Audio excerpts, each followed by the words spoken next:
Gospodin s vama. Čitanje Svetog Evanđelja po Mateju. U ono vrijeme dođe Isus do Galilejskog mora, uziđe na goru i sjede ondje.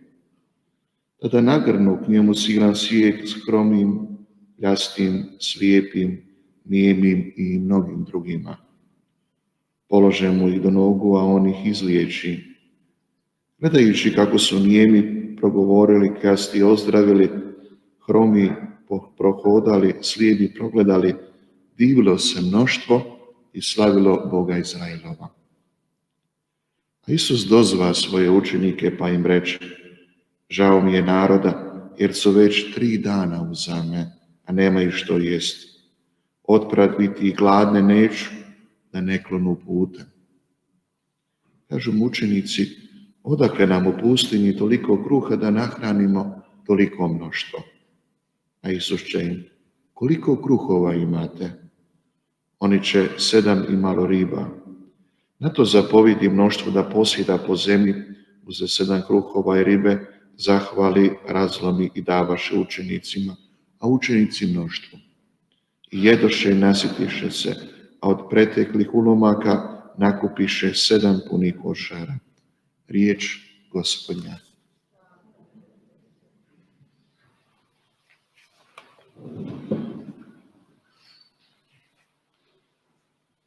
Draga braćo i sestre, u obiteljskom životu postoji mnogo primjera koji će ljude zamisliti, koje će nekad ljude rastužiti, ali prerano je da bi govorili o nečem negativnom, kamo krenuti nečim pozitivnom.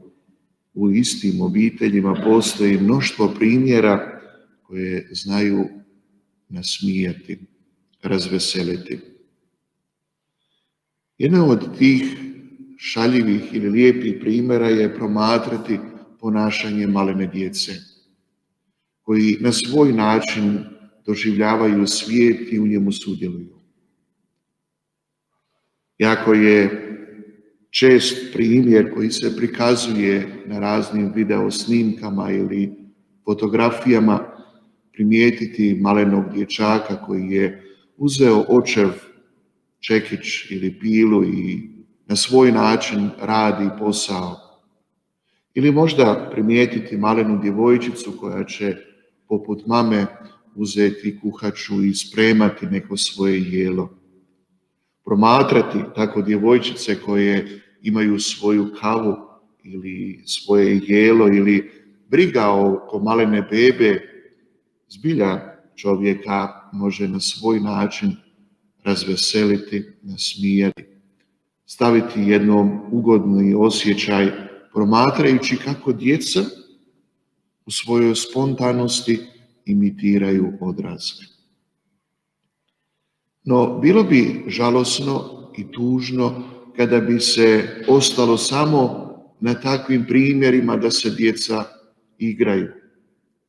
Sigurno da bi poprilično umjesno, pažljivo, vrijedno bilo na osnovu takve igre učiti djecu i određenoj odgovornosti i određenim ulogama po kojima će se pomalo učiti vrijednostima kako korisnim radom zavrjeđuješ i pažnju i zahvalnost i pomoć sebi i drugome. Stoga će sigurno malenoj djevojčici ili dječaku roditelji kupiti u početku igračke u obliku nekog alata ili pokućnih uređaja. Ali s vremenom će, dok dijete raste i stasa, pomalo biti to isto dijete uključivano u neke ozbiljnije dijelove po kojima će dijete umjesto same igre preuzimati određene uloge odgovornosti i velike pomoći. Kasnije je tako lijepo primijetiti i opet nove primjere, nove fotografije, nova videa u u toj istoj, recimo, kuhinji ili u vrtu ili na nekom drugom mjestu, da djevojka pomaže svojoj majci ili taj mladić u polju ili u radioni ili negdje drugo pomaže svom ocu. Nešto što mi je posebno ugodno bilo primijetiti nedavno u jednoj fotografiji ponosnog oca koji se slikao sa svojim sinom nakon dobrog ulova gdje su ulovili određenu životinju i potom se zajedno fotografirali za uspomenu uz komentar: ovo je prvi, ali sigurno nije posljednji. Upravo te vrijednosti koje se uče od malih nogu, vrijednosti su koje Bog pokušava strpljivim pristupom svakome od nas stvarati ozračje osobne odgovornosti. Stvari koje nekad pomišljamo da su naučene ili pomalo šaljive ili pomalo zabavne, s vremenom, ulazeći u realnost života, preuzimamo odgovornost u kojoj sudjelujući postajemo bitni čimbenici tolikih vrijednosti koje traže reakciju. Pogledajmo današnji evanđeoski odlomak. Isus pokazuje primjer svojim učenicima. On ih ne okuplja i govori: sad pazi što ću napraviti, nego ih jednostavno pušta promatrati kako ozdravlja hrome, kljaste, slijepe, nijeme i mnoge druge u potrebama. I ono što je zanimljivo primijetiti, reakcija ljudi koji kažu to je dobro, to je lijepo, oni se tome dive, oni slave Boga. Ali ako ostanu samo na tom divljenju i slavljenju, onda pomalo se gubi ona reakcija. Divljenje i slavljenje, ako nema onu konkretnu reakciju, ostaje osamljena i kad dođu potrebe u kojima Bog kaže: a sad ti učini nešto što možeš, nešto što trebaš, onda će se pomalo začuđeno okrenuti netko od nas i reći: ne, to ti možeš napraviti, ja to ne mogu, to je meni nemoguće. Promatrajući odgoj djeteta, onda ćemo primijetiti da je roditelj uvijek na neki način prisutan. Roditelj u određenom trenutku će se odmaknuti, ali će paziti je li dijete stasa kako treba. I pravi roditelj će dati onu razinu mogućega, iako djetetu to čini se nemoguće, ali roditelj zna mogućnost djeteta i povjerit će mu zadatak. Taj isti zadatak, brate i sestro, Bog povjerava i danas meni i tebi. Ima toliko stvari koje mi pomišljamo da su nemoguće. Bez nečije vanjske pomoći, bez nečije velike pomoći. Mi to ne možemo. Ali, kako ono kaže lijepa izreka, kad se male ruke slože, sve se može, sve se može. Ili jedna druga izreka, kako je lijepo činiti dobro.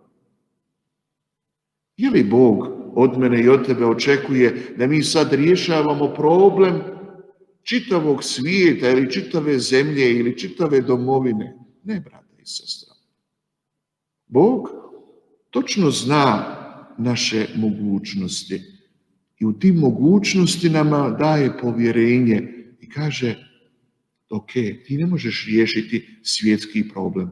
Ti ne možeš riješiti čak ni nacionalni problem, ali možeš sudjelovati u rješavanju problema svoje obitelji. Možeš sudjelovati u rješavanju problema svog posla. Možeš sudjelovati u rješavanju problema svog odnosa. I ono što je najzanimljivije, možeš uspjeti u tome. Ne boj se, ja sam s tobom. Upravo ovaj trenutak u kojem Isus primjećuje glad bližnjih i govori o brizi, izazivajući reakciju, i tada oni kažu, mi to ne možemo. Ti koji si ozdravio, ti koji si pomogao, pa možeš i to napraviti. Ajmo pokušati s onim što imaš. Donesi ono što imaš, donesi sebe. I s tim napravi iskorak. Vidjet ćeš da ćeš ipak nešto uspjeti. Hoće li u tom procesu biti neuspjeha? Hoće. I Bog je toga itekako svjestan. Kao što je svaki roditelj svjestan da će u određenom trenutku njegovo dijete pogriješiti. Nema problema. Određeno će se jelo možda baciti, određeni će se predmet opet baciti ili popraviti ili reći, ok, to je danas tako, ali bitno je da se potrudio pomiči granice svoje želje, učiniti dobro. Pomiči ih nabolje. Vidjet ćeš kako iz dana u dan možeš, ako hoćeš, dobro činiti. Ovo vrijeme, brate i sestre, došašća nije vrijeme samo nekog izvanjskog divljenja u kojem ćemo govoriti kako je dobar i velik naš Bog. Što će Bogu ta pohvala? Jesmo li ikad pomislili ili Bogu treba ta pohvala? Bogu treba moja poučljivost, moja spremnost napraviti poput mog Boga iskorak. A izazova, brate i sestro, ima velikih izazova u kojima svatko od nas u svojim mogućnostima, realnim mogućnostima koje Bog dobro zna, može učiniti velike stvari. Pokušavamo li, radeći na sebi, iskreno slijediti Gospodina?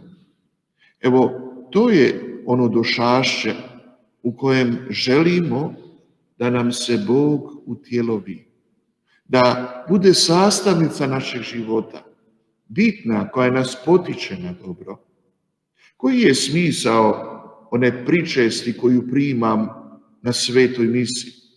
Je li to samo hostija koju sam primio, ili mi je to Bog koji se želi u mom životu ugnjezditi i iz mog života dobro činiti sa mnom? To je pitanje pred kojim se svatko od nas treba suočiti i postaviti jedan zahtjev. Jesam li spreman napraviti iskorak ili se zadovoljavati određenim pohvalama koje su same sebi svrha? Izaberi, čovječe, Bog te čeka i Bog ti povjerenje daje. Amen.